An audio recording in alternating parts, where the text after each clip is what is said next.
Hello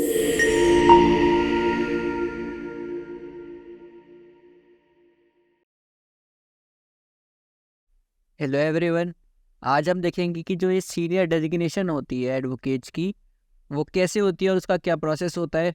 आज हम इसको डिटेल में समझेंगे। तो सबसे पहले देखते हैं कि सीनियर एडवोकेट कौन होता है। पहले मैं भी सोचता था कि कोई भी अगर 60 की एज से ज़्यादा का है तो वो सीनियर एडवोकेट है, पर ऐसा नहीं है। जो सुप्रीम कोर्ट ऑफ इंडिया है वो कुछ एमिनेंट और डिस्टिंग्विश्ड लॉयर्स को सीनियर एडवोकेट डेजिग्नेट करती है। तो इनके साथ कुछ राइट्स एंड प्रिविलेजेस भी आते हैं, जैसे कि to be heard before other advocates in courts and to have a separate chamber in court premises. अब हम देखते हैं कि जो सीनियर डेजिग्नेशन है ग्रांट कैसे होता है, इसका प्रोसेस क्या होता है। तो एक बहुत इंपॉर्टेंट केस हुआ है Indira Jaising versus supreme court of India, जिसका जजमेंट 2023 मई 12 को आया था। इसमें गाइडलाइंस दी गई थी कि कैसे जो प्रोसेस होगा सीनियर डेजिग्नेशन वो कैसे गवर्न होगा। तो इन गाइडलाइंस के थ्रू एक कमेटी बनाई जाएगी जिसमें chief justice of India, two senior most supreme court जजेस और अटॉर्नी जनरल ऑफ इंडिया और अ मेंबर ऑफ बार, ये सब एप्लीकेशंस को कंसिडर करेंगे जो कि आएंगी और उसके बेसिस पे सीनियर एडवोकेट्स डेजिग्नेट होंगे। अब हम देखते हैं कि एलिजिबिलिटी क्राइटेरिया क्या है सीनियर डेजिग्नेशन के लिए एलिजिबल होने के लिए। तो पहला है कि कम से कम 10 साल का एज एन एडवोकेट एक्सपीरियंस होना चाहिए, या फिर अगर आप जज हो तो जज और जज एडवोकेसी का एक्सपीरियंस मिला के दोनों 10 साल का होना चाहिए मिनिमम। दूसरा है कि जो एप्लीकेंट होगा वो मेनली सुप्रीम कोर्ट पे प्रैक्टिस करना चाहिए उसको, या फिर किसी स्पेशलाइज्ड ट्रिब्यूनल्स में प्रैक्टिस करना चाहिए जब भी वो एलिजिबल है।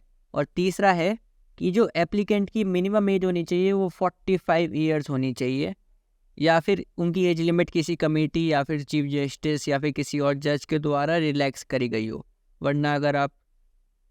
वरना मिनिमम 45 ईयर्स की मिनिमम एज चाहिए, 10 ईयर्स एक्सपीरियंस चाहिए और सुप्रीम कोर्ट में मेनली प्रैक्टिस करने होने चाहिए अगर आपको सीनियर डेजिग्नेशन के लिए एलिजिबल होना है।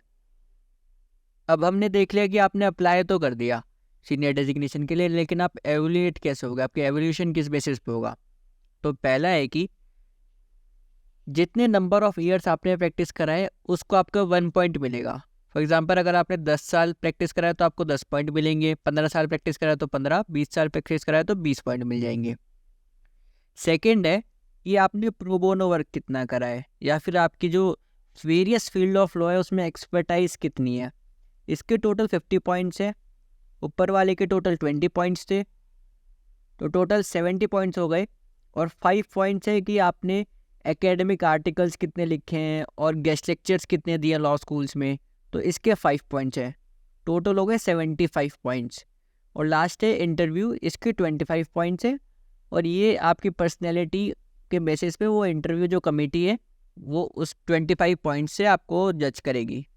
तो टोटल ये 100 पॉइंट्स में से अगर आपके 75 आते हैं या 75 से ज़्यादा आते हैं तो आपको सीनियर एडवोकेट डेजिग्नेट कर दिया जाएगा, वरना अगर नहीं हो पाए 75 पॉइंट्स तो आप सीनियर एडवोकेट नहीं बन सकते। तो करंट स्टेटस अभी सीनियर डेजिग्नेशन का ये है कि हाल ही में एप्लीकेशंस बाहर निकाली गई थी, उसमें से 282 एप्लीकेशंस में से 200 एप्लीकेशंस को शॉर्टलिस्ट कराया कमेटी ने, और ये अभी इनका इंटरव्यू होएगा और फिर देखते हैं इनमें से कितने सीनियर एडवोकेट बनेंगे।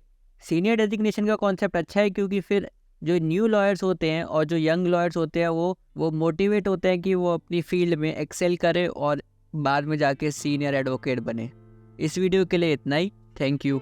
अगर आपको हमारा ये वीडियो पसंद आया तो please like, share and subscribe करें।